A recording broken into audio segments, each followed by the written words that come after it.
Okay, so we have our stack of matched pairs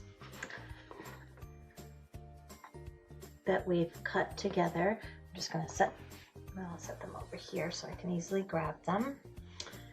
And then what we're going to be doing here is just making sure the long raw edge is matched up.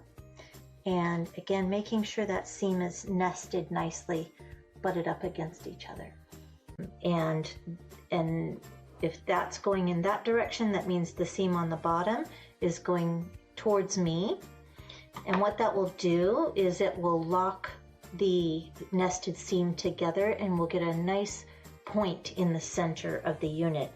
If you flipped it around and had this seam going in this direction, the unit would slip when it went through the feed dog, and you might not get that really crisp point in the center of your unit. And then once it goes through the presser foot, you just go ahead and stitch down the rest of the length of the unit. Right, so now when we open that up, hopefully you can see, and get it over here, you can see we've got a nice, all of the points comes right in there and there's no gap. Okay, I'm gonna go ahead and stitch this whole pile of units together.